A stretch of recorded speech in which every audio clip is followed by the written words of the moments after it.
कि बीते 3 सालों से जो इजराइल कर रहा है गाजा पट्टी के अंदर, उसमें भारत का बड़ा रोल है। इंडिया के बारे में कहा गया कि जी आप असला बेचते हैं इसराइल को, जेनोसाइड हुआ है। वो कहते हैं भाई हम बेचते हैं, हमारे ताल्लुक है, स्ट्रेटेजिक पार्टनरशिप है, दुनिया क्या कर लेगी। अमेरिका भी तो बेचता है, जर्मनी भी तो बेचता है। What do you make? दुनिया में अगर कोई ऐसा देश है जिसने अपने जन्म के बाद से ही बिना स्वार्थ भारत की मदद की है तो वो देश इजराइल है। अभी आपको एक बड़ी न्यूज दूं, इंडिया की इकोनॉमी जो है इस टाइम 5 ट्रिलियन से भी ऊपर चली गई हुई है मैडम, यानी कि वो दुनिया की तीसरी बड़ी इकोनॉमी बनने वाले हैं। ये करीब है, ये ज्यादा दूर नहीं है। नेतन्याहू ने पीएम मोदी को न सिर्फ अपना बेस्ट फ्रेंड बताया बल्कि भारत को इजराइल की विदेश नीति का सेंटर पॉइंट भी घोषित कर दिया है। सीधा हथियार भेजे गए। फिर दूसरा क्लासिफिकेशन ये है कि वो चीज़ें भेजी गई जो हथियार नहीं है बट डुअल टेक्नोलॉजी है। तीसरी चीज़ ये है कि उन्होंने डिफेंसिव हथियार, ख़ासतौर से एयर डिफेंसिव वेपन्स को इग्नोर कर दिया, क्योंकि गाज़ा के पास एयरफोर्स वगैरह नहीं है, so those are not used in Gaza. I think that is why they have ignored air defence. Air defence के ताल्लुक से भी कुछ इंडिया ने बेचा, लेकिन ड्रोन्स की बहुत टेक्नोलॉजी। और उन्होंने लिस्ट किया कि कौन से इंडिया की कंपनीज ने ये हथियार भेजे, किस क्वांटिटी में। सप्लाई होने में जो आम सप्लाई हो रहे थे, गोला बारूद जो सप्लाई हो रहा था, मिलिट्री कंपोनेंट जो सप्लाई हो रहे थे, उसमें भारत सरकार का कंट्रीब्यूशन था। अब ये लोग मर रहे हैं, मरने दो, महंगाई बढ़ रही है, बढ़ने दो, फाके हो रहे हैं, होने दो, खुदकुशियां हो रही हैं, होने दो। भाई हमें तो अपनी अय्याशी से, हमें अपनी शाही खर्चियों से मतलब है, हमें तो इन लोगों को पीसना है और पीस के रख देना। पाकिस्तान के खिलाफ तो इजराइल भारत के लिए अपनी जान तक हाजिर कर देता है। कारगिल युद्ध के दौरान इजराइल ने बिना किसी शर्त भारत को गोला बारूद, हथियार और खुफिया जानकारियां दी थी। और अब ऑपरेशन सिंदूर में भी इजराइल ने बिना शर्त भारत को पूरा समर्थन दे दिया। कई रिपोर्ट्स तो दावा कर रही हैं कि ऑपरेशन सिंदूर में इजराइल भी शामिल था। इजराइल की जो न्यूक्लियर वेपन्स है उसको डिक्लेयर क्यों नहीं करते वो पब्लिकली? वो डिक्लेयर इसलिए नहीं करते कि अमेरिका में लॉ है कि वो न्यूक्लियर प्रोलिफरेटिंग कंट्रीज को हथियार नहीं बेच सकते। तो इजराइल के खिलाफ प्रॉब्लम हो जाएगा अमेरिकन प्रेसिडेंट्स को। जितनी आसानी से हम हथियार ट्रांसफ़र करते हैं उतनी आसानी से नहीं कर सकेंगे। To them there is a problem there, उसको एग्जाम्पशन लेते रहना पड़ेगा। आपके लिए खाने के लिए पैसे नहीं है, लोगों के हालात बहुत खराब। यहाँ तो लोग खाने के लिए परेशान है, क्या करेंगे। मैं आर्मी का जो जिक्र कर रहा था, जो मैंने आपको देखा कि आप थोड़ा घबरा रहे थे, अब ये भी आप मुंह बना रहे। सुने, आयरन डोम का लफ्ज आता है तो हमारे ज़हन में आमतौर पर इसराइल का ख्याल आता है कि इसराइल एक ऐसा मुल्क है जिसने अपनी फिजा को आयरन डोम के जरिए बहुत प्रोटेक्ट किया हुआ है और जिससे शॉर्ट और लॉन्ग रेंज की मिसाइल और इस तरह के बाकी जो वेपन्स हैं उनको इंटरसेप्ट करता है। और फिर पीछे में खबरें आई कि शायद UAE is the only country के जिसके साथ इसराइल ने इस तरह का कोई मुआहदा किया है कि उसको आयरन डोम की प्रोटेक्शन दे रही। लेकिन अब इसी तरह का एक मल्टी लेयर्ड सिस्टम इंडिया भी बना रहा है। उसका क्या स्टेटस है और क्या इतने बड़े मुल्क को इस तरह से प्रोटेक्ट किया जा सकता है? ये बहुत सारे इजराइल ने हमास को खत्म करने के लिए यथासंभव, जितना संभव था, यहां पर हमले किए। ये जो तस्वीरें बयान कर रही हैं, इन तस्वीरों में यदि आपको यह पता चले कि इन हमलों को करने में भारतीय वेपन्स का भी इस्तेमाल किया गया था, तो यह मामला सुनने में अटपटा जरूर लगेगा। पूरा करते हैं और पाकिस्तान के ऊपर से गुजर जाते हैं और हमें लॉलीपॉप सिर्फ यही मिल रहा है, हम आ रहे हैं, आ रहे हैं, आ रहे हैं, हम आएंगे और हमारे वज़ीर साहब इंतजार कर रहे हैं। कई देश इजराइल से किनारा कर रहे हैं तो बेंजामिन नेतन्याहू ने भारत को लेकर एक ऐसी बात कह दी है जिसने वॉशिंगटन से लेकर तेहरान तक सनसनी फैला दी है। जो छोटा सा जवाब रणधीर जायसवाल ने दिया है उसमें ही इज मेकिंग इट क्लियर कि we have domestic laws and वो वायलेट नहीं हो रहे हैं, कह रहे हैं। असीम मुनीर साहब को देखें, उनसे खुद ही आप ये देखिए खैबर पख्तूनख्वा में क्या हो रहा है, बलूचिस्तान में क्या चल रहा है, आप पीओजेके में क्या चल रहा है, तो वहां खुद ही इतनी खाना जंगी हो रखी है पाकिस्तान। ऑपरेशन सिंदूर की सफलता के बाद इजराइल ने भारतीय हथियार खरीदने का बड़ा ऐलान कर दिया है।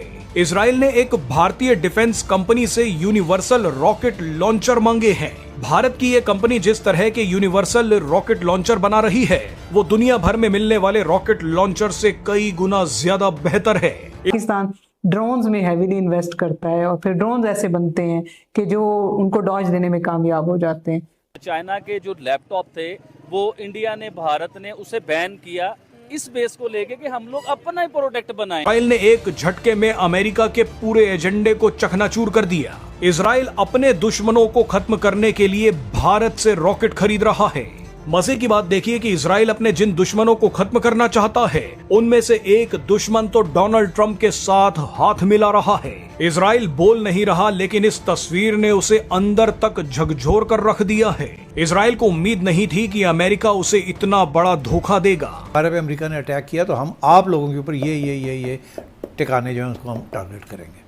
India continuing weapon export to Israel could risk complicity in ongoing genocide in Gaza।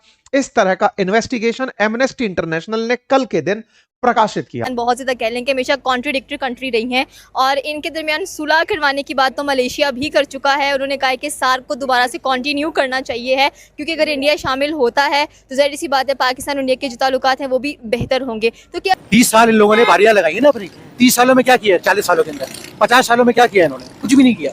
सिर्फ इमरान खान एक वाहिद बंदा था जिससे हमें उम्मीद थी कि शायद वो थोड़ा आगे टाइम स्पेंड करता और हमारा मुल्क थोड़ा आगे जाता। अच्छा, लेकिन गोदी मीडिया इसलिए कहा जाता है कि इट हैज़ उनका जो क्रिटिकल, देखिए आज से कुछ 11-12 साल पहले इंडिया पे एक छोटा मीटियोर गिर गया था, जो स्पेस से आते ना मीटियोर, जो स्पेस का वो आके लग गया भारत पे जोर का, उससे मेन स्ट्रीम मीडिया की अकल मर गई।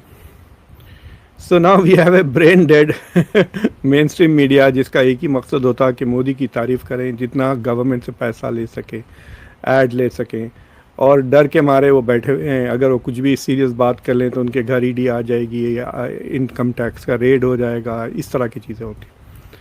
इस तरह का सिस्टम चाह रहे हैं जैसे इसराइल ने बनाया है। अब इसराइल इंडिया को उसमें कामयाबी होती है या नहीं होती है ये डिपेंड करता है, क्योंकि ये सिस्टम्स बाज़ बहुत एक्सपेंसिव होते हैं।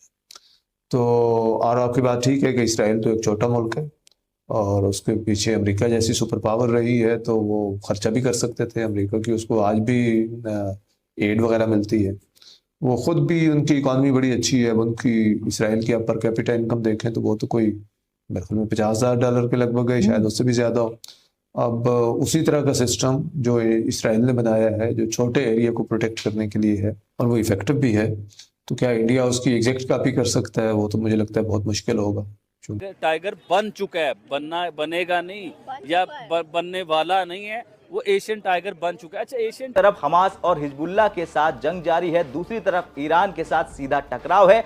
ऐसे समय में नेतन्याहू का भारत की ओर हाथ बढ़ाना बताता है कि इजराइल को पता है कि भविष्य की शक्ति का केंद्र कहां है। नेतन्याहू ने पीएम मोदी को one of our greatest friend कहा है, और ये दोस्ती सिर्फ प्रोटोकॉल वाली नहीं है। जरा याद कीजिए 2017 का वो नजारा जब प्रधानमंत्री नरेंद्र मोदी इजराइल की धरती पर कदम रखने वाले पहले भारतीय प्रधानमंत्री बने। उस दौरान दोनों नेताओं की वो बीच वॉक वाली तस्वीर पूरी दुनिया में वायरल हुई, जो आपके सामने है। अब नेतन्याहू ने इस बार दोहराया है कि वे पीएम मोदी के साथ मिलकर रिश्तों में भारी निवेश कर रहे हैं। यहां इन्वेस्टमेंट का मतलब सिर्फ आर्थिक इन्वेस्टमेंट नहीं है, बल्कि ये स्ट्रेटेजिक, मिलिट्री और इंटेलिजेंस का साझा निवेश है।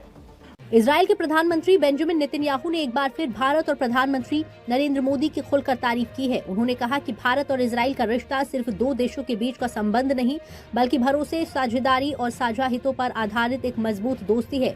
टेक्नोलॉजी में बहुत पीछे हैं, लेकिन हम लोगों की मदद नहीं लेंगे। हम अमेरिका का तरला मिन्नत नहीं करेंगे, हम फ्रांस का तरला मिन्नत नहीं करेंगे, हम यूरोप का तरला मिन्नत नहीं करेंगे, हम चाइना की तरला मिन्नत नहीं करेंगे। हम टेक्नोलॉजी अपनी बनाएंगे, चाहे वक्ती तौर पे हम कितना पीछे। इंसान स्ट्रॉन्ग होता है जब अपने लोगों के लिए सोचता है, सिर्फ अपने लिए नहीं सोचता, तो वो मुल्क तरक्की करते हैं, वो ग्रो करते हैं। आज इंडिया देखे, मैं हमेशा वीडियोस में कहता होता था मैडम कि इंडियन लोग तो गैरतमंद हैं ही, लेकिन उनके वजीर आजम का बहुत बड़ा किरदार है अपने लोगों को गैरतमंद बनाने में। वैसे अक्सर लोग ये सोचते हैं कि भारत इजराइल का रिश्ता सिर्फ हथियारों का है, लेकिन बेंजामिन नेतन्याहू ने इसे special strategic partnership for piece, innovation and prosperity का नाम दे दिया है। भारत से 15,000 करोड़ रुपए के खतरनाक और सबसे एडवांस्ड भारतीय रॉकेट्स मांगे हैं। भारत उन सप्लाई चेन का एक अहम हिस्सा बन गया है जो इसराइल के सैन्य अभियानों को समर्थन देती हैं। इंटरनेशनल का दावा है कि भारतीय वेपन्स का इस्तेमाल हुआ था गाजा को तहस नहस करने में। एमनेस्टी इंटरनेशनल ने अपनी नई रिपोर्ट में दावा किया है कि भारत ने इसराइल को हथियारों की आपूर्ति जारी रखी है।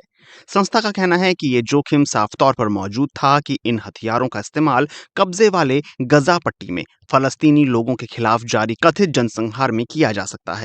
याद है कि अक्टूबर 2025 के युद्ध विराम और बंधक रिहाई समझौते के तहत इजराइल वहां तक पीछे हटा था, लेकिन बाद में उसने रिपोर्ट में भारत और इस्राइल के बीच अलग अलग खेप के व्यापारिक आंकड़ों का विश्लेषण किया गया है।